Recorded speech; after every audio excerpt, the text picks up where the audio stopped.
like to introduce myself again. I'm Laurent Lemeur. Is the mic okay? Can you hear me? So the sound on the mic. Okay. So I'm the technical manager of EDRLab. So I'm very pleased to welcome you all to this meeting. So I'd just like to introduce, we'll say a few words of introduction, talk about the program. So this morning we're going to have an introduction of what EDRLab is, Readium, IDPF, and then we're going to talk about the advantages of our ePUB formats, Readium software, so mobility reading. We're also going to talk about the protection system that we're developing, which is called Readium LCP. And this afternoon, we are then going to talk about accessibility. We are going to be talking about the future of ePUB, seen through the W3C, and we're going to talk about the closer future of ePUB in the nearer future, which is the 3.1 version, which should come out at the end of this year. And we're going to organize a series of workshops. So 4 workshops will be concomitantly organized. So we sent out emails to all the participants to ask who wanted to participate in what workshop. So we had several answers. And so at lunchtime, I would ask those who have not yet answered to please go and see Cyril Laborderie, Laurence Courtier, the organizers, to tell them which workshop they would like to attend so that we can better spread out everybody over all the workshops. So today we will end at 7 p.m. and you are then invited to come and take part in a wine tasting and a networking event, and that will be in a restaurant nearby. Tomorrow we will talk about other topics. The first topic will be the experience that we are seeking to reproduce with the e-book, the digital book, so the linear reading experience. And that will give you an idea, I think, about what is different between ePUB seen, the future version with W3C, and the more traditional, conventional version seen by the world of publishing. And then we will talk about bookshops, with book selling, with a round table. So talking about distribution channels and digital bookshops in Europe. And in the afternoon, we're going to address 2 very interesting topics, I think, which will be children's books. And we will also be talking about digital books and in e-publishing in education, with a significant effort that's been made by IDPF, the creators of ePUB, with a profile called ePUB for Education. And then at the end of the day tomorrow, we'll have a conclusion by Bill McCoy, who's the president of IDPF and Readium, and by Pierre Danet. So just before I leave the floor to Bill and Virginie, I would like to remind you that if you want to send out messages on Twitter, the hashtag we're using is ePUB Summit in a single word. And we are part of the Bordeaux Digital Week, and the hashtag there is SDBX. So I'll now leave the floor to Bill McCoy and to Virginie. So I would like to welcome you all to the ePUB Summit in the name of the EDRLab Management Committee and its president, Pierre Danet, and he will then say a word tomorrow in conclusion to this summit. So working on the ePUB standard is not only trying to solve the problem of transposition in digital form of printed books. Well, that would already be, of course, a great program given the complexity, the variety and sophistication of the objects concerned. And what we can say is that this is what we are concerned with. When I say we, I mean people who are concerned with digital issues in publishing. And that's what we've been working on for the last 8 years. Marcus Ginning, in a presentation, summarized ePUB 3 in 5 lines, which give a broader perspective of our horizons. ePUB 3 is a standard format for ebooks developed by industry. It is built on the web standards of W3C SVG, HTML5, so it is agnostic in nature, so it can be used not only for books, but also for magazines and for any types of documents, including possibilities for paging, sophisticated paging, multimedia interactivity, and including possibilities, great possibilities for accessibility. So just a word on the agnostic nature of EPUB. So working on a standard that includes not only books, but also other types of documents, the documents that are so familiar to us. This compels us to decenter ourselves, to remove ourselves from our purely professional considerations and to look at what is useful to define our digital strategies, because there is a strong temptation in the world of publishing. Once the e-book moment is past, once the production processes are in place, that once most of the catalogue is digitized, once the new catalogues come out in digital format, we will then perhaps think that we've done everything we needed to do and we can go back to whatever we were doing before, and we'll have figures that will show that the paper market is still working, the digital market will remain marginal, we might think that, and we might say it's much ado about nothing. But what we really want to do, and what have we done? We focused on our processes, on our profession, on what we know. And we injected what we need in terms of technology to work on the most visible aspects, new terminals that make it possible to have immediate access to books in digital format. But like those who don't believe in global warming, and those people will say that it's not that warm, they'll believe global warming when they have their feet in the water. So something in us leads us to the idea that the digital revolution is for others, but not for us. People will say digital books are doing well, but we should not forget to look around us, to understand what is happening, because the situation could change. Generations of readers, people who read a lot, who are our best customers, will maybe evolve over time. So we need to look at new issues, new writing, new reading. We need to anticipate what is going to change. Of course, it is absolutely necessary to work on digital transposition of books, digitization of readability arts.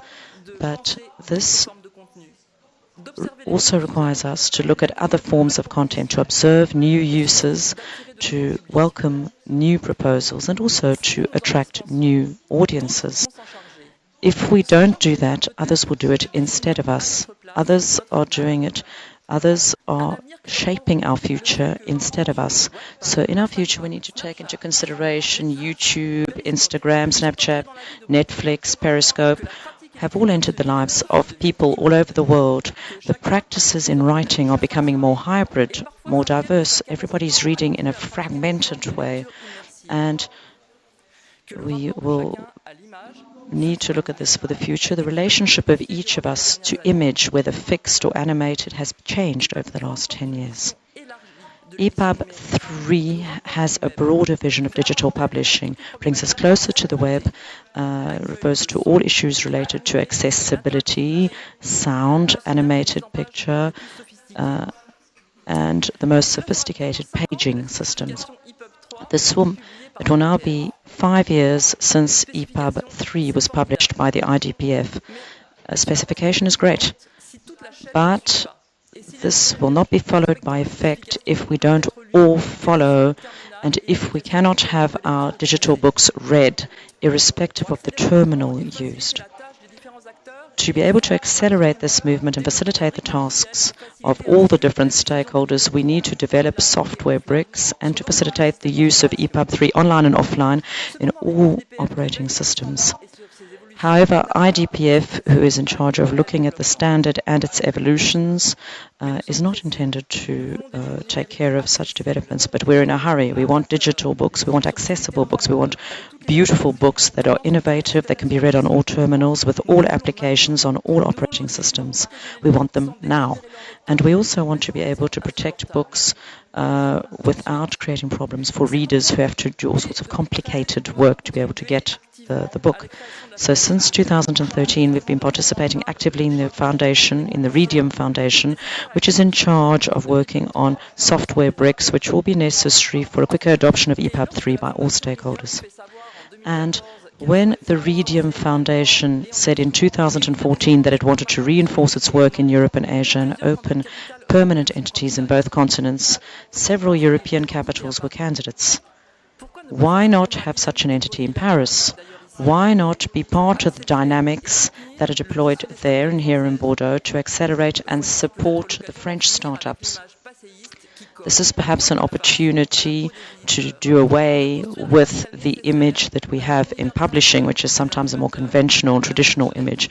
So let us work with startups, incubators, French tech, digital map. The cluster, the competitiveness cluster in Ile-de-France, will work with us. Many publishers are on the executive committee of that competitive cluster in Paris. So we'll have meetings. We had meetings, lunches, many major French publishing groups, Editis, Sachette, Media Participation, Cercle de la Librairie, and the national Cercle National de l'Édition became involved and decided to support EDRLab. The teams at the Ministry of Culture shared their vision of an ecosystem which is open, interoperable for digital publishing. Nicolas Georges, its director, who has honored us with his presence here today and will be able to tell us that a little bit later, and will explain to us why the ministry has been so strongly involved in the development of EDRLab in France. The Ministry of the Economy is also supporting this project, as well as the National Center for Books. The president, we would like to thank him, and we would also like to thank those from that entity who are participating in our work. So we created the structure in 2015. The director, Laurent Lemeur, was recruited in October.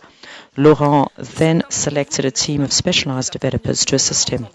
Some of you know one of them who spoke several times during meetings on accessibility, Daniel Weck, and he now shares his time between the EDRLab and the DESI consortium.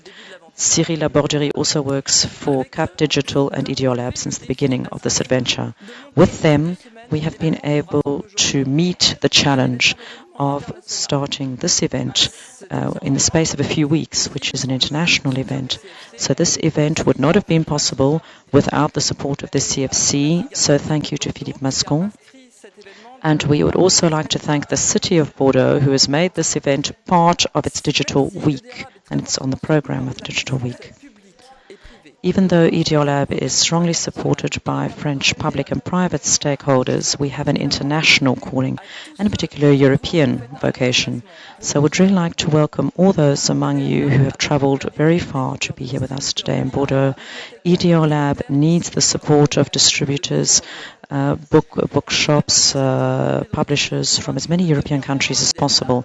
I'm not going to talk to you at length to convince you to become members of EDRLab. I'm counting on all the speakers over these 2 days to show you the usefulness of sharing this project with us. I would also like to welcome our American guests. I cannot mention all of them by name, but I can thank them all for accepting our invitation. And finally, a special word for Denis Mollat, who is welcoming us in this magnificent bookshop that he has. Thank you so much, Mr. Mollat. You've understood from the very beginning the importance of the Cercle de la Librairie, of the EDRLab for the Cercle de la Librairie. Thank you so much for your support and for your hospitality. I will now leave the floor to Bill McCoy from IDPF and the Readium Foundation. So over to you, Bill.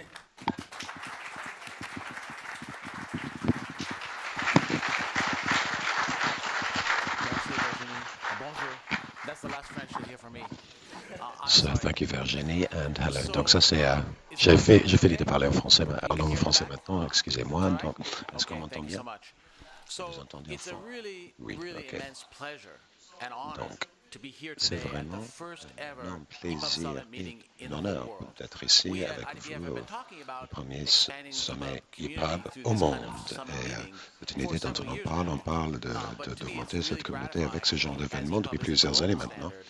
Mais pour moi, c'est vraiment un plaisir puisque ePUB est un standard global, que les premières réunions que nous faisons soient ici en France et en Europe et non pas à Manhattan. Puisqu'il y en a qui pensent que c'est le seul endroit où on fait ce genre de choses, Silicon Valley aussi, ce n'est pas le cas. C'est un standard global, développé globalement, et je suis ravi aussi que nous avons plusieurs représentants du Japon, de l'Asie, la Corée. Donc, c'est vraiment une activité globale et c'est une communauté globale. Donc, je vous remercie d'avoir pris le temps de venir. Je suis aussi ravi que ce premier sommet a été développé avec l'équipe des EDRLab qui existe seulement depuis l'automne. Et Laurent Lemur et Cyril Labordier ont fait un travail superbe à organiser cet événement en si peu de temps. Et avec très peu d'aide de le reste des acteurs. Il suffit qu'on arrive et on en profite. Donc, j'espère que nous allons profiter bien, que ça va être productif. Et c'est mon intention. Donc, je vous remercie.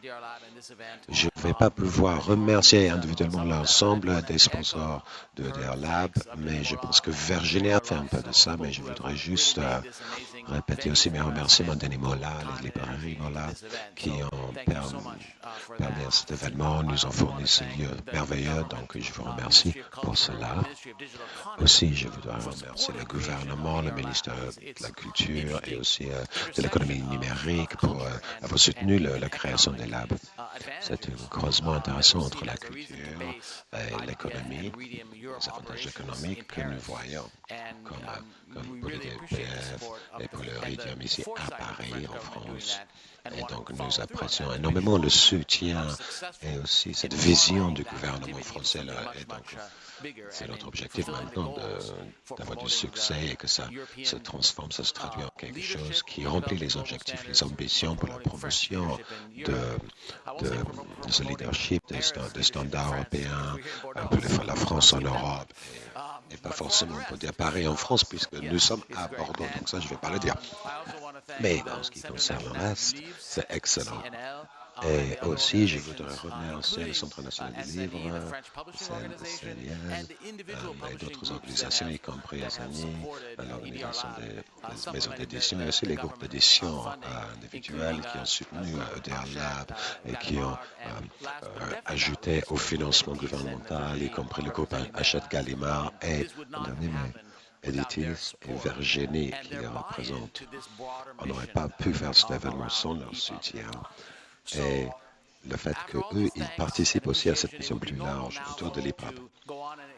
Donc, après l'ensemble de ces remerciements, normalement, je devrais expliquer tout ce qu'on a fait de génial pour ePUB depuis un an environ, mais je ne vais pas faire ça. En fait, ce que je vais faire, c'est je vais poursuivre sur les remarques de Virginie par rapport à ces challenges, ces défis que nous sommes confrontés, et dire que sur les prochains jours, nous allons passer du temps à regarder les problèmes court terme. On a besoin d'avoir le livre, un e-book, on les veut tout de suite, on voulait que ce soit protégeable. Et d'autres choses aussi, on a beaucoup de problèmes. On est en train de migrer de ePUB 2 vers HTML5 et l'ePUB 3.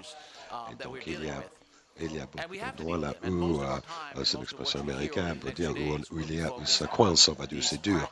Et on doit gérer ces problèmes et tout ce qu'on va entendre sur les prochains jours, ça va traiter ces questions pratiques de court terme auxquelles nous sommes confrontés et nous travaillons pour résoudre en travaillant en avançant. Mais comme quand on est sur la route au volant, c'est à ce moment donné, c'est ce qui est important. Il n'y a pas intérêt à quitter la route.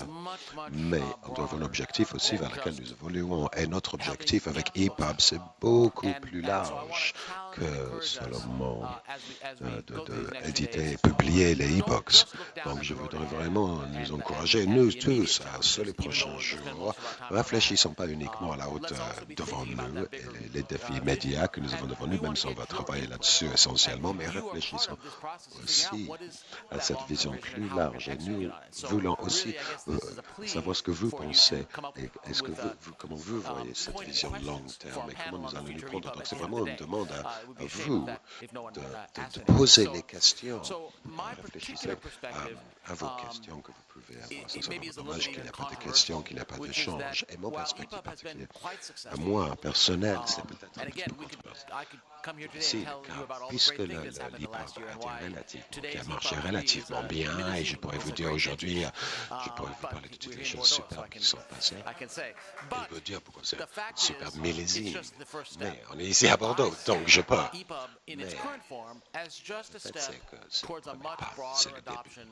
Pour moi, EPUB, dans sa forme actuelle, c'est juste un pas vers une adoption beaucoup plus large des éditions web portables et que le contenu web puisse être marche bien avec la communication haute qualité, haute design. Et nous pouvons éventuellement avoir des millions de livres numériques, d'e-books. Il y en a des millions qui ont été créés en utilisant ePUB, mais il y a des milliards de documents électroniques dont la majorité sont dans un format que vous ne pouvez pas consommer sur ce qui ne sont pas portables, qui ne sont pas facilement accessibles et qui ne sont pas bien adaptés non plus pour les sémantiques. Donc, ePUB apporte cette promesse d'avoir un contenu accessible qui est mobile, qui se prête bien à la sémantique, au traitement sémantique et qui est future-proof, qui est construit sur cette plateforme ouverte et qui marche bien pour les éditeurs, que ce soit un contenu pour la consommation offline, que ce soit un livre, les documents généraux ou des expériences en ligne. Si la plateforme web vous permet de le faire de manière universelle, ça va être un grand avantage dans l'ensemble de vos activités et vos spécialités. Donc, notre mission de ePUB, avec notre conseil de surveillance, on a un objectif large, c'est de faciliter l'adoption globale d'un système ouvert, accessible, interopérable dans l'écosystème d'édition. Et notre stratégie choisie pour promouvoir cette mission est de développer de manière collaborative autour de ePUB comme étant le format accessible universel pour les éditions numériques basées sur ce système ouvert et notre même à développer notre stratégie, évoluer notre stratégie pour travailler sur l'avancement de cette plateforme. Donc, ce n'est pas juste une question d'éditer là-dessus, mais c'est aussi de travailler avec et de participer à son amélioration, à son perfectionnement. Et donc, ça, c'est une mission clé, car ces documents électroniques ne se limitent pas aux livres.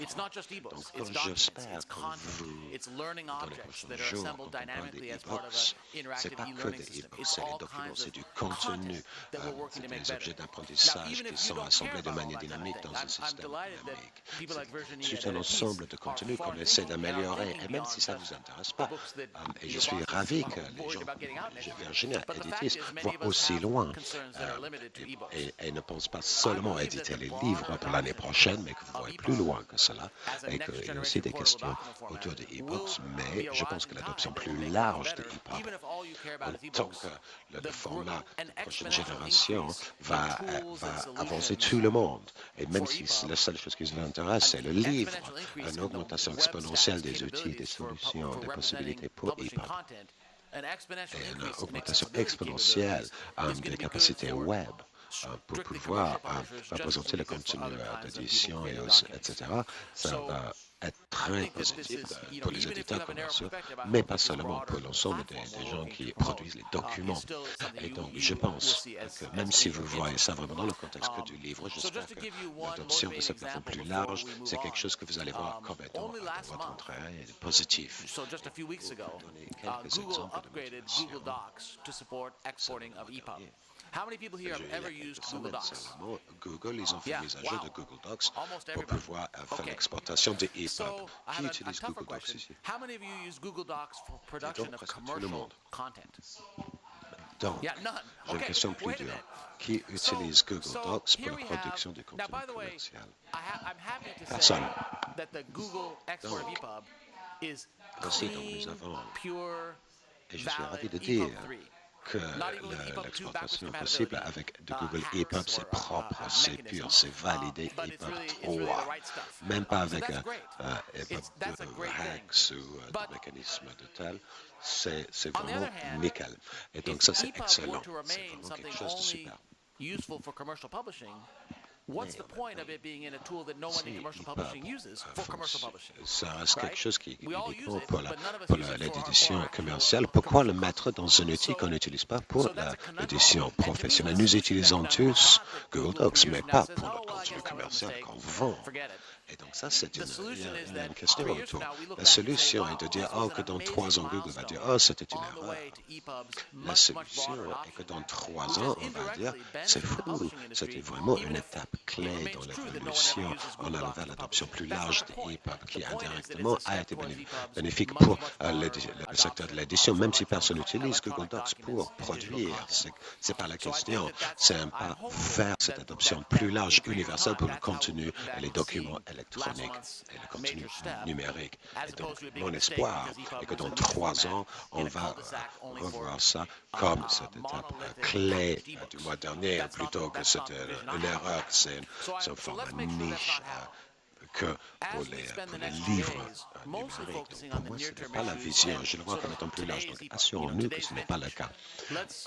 Sur les prochains 2 jours, en travaillant sur ces questions immédiates et ce millésime d'aujourd'hui. Mais réfléchissons à cet avenir et les étapes, les pas qu'on doit faire pour réaliser cet avenir. Et dont certains peuvent être relativement radicaux, ils peuvent nécessiter des changements.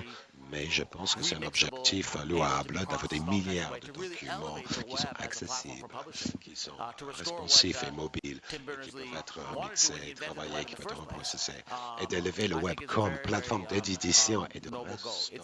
Ce que Tim Berners-Lee a voulu faire quand il a inventé le web. Et je pense que pour moi, c'est un objectif noble, c'est audacieux, c'est ambitieux, ça va prendre du temps, ça ne va pas être facile à réaliser, mais c'est quelque chose. Je suis absolument ravi de travailler dessus et je suis aussi ravi que vous soyez tous ici pour faciliter et travailler là-dessus aussi. Donc, en guise de conclusion, voilà, merci et mes remerciements pour ce sommet. J'espère qu'on va avoir 2 jours très productifs et je ne parle pas français, mais comme tous les geeks, je suis un fan de Doctor Who et j'ai toujours voulu dire, allons-y. Merci.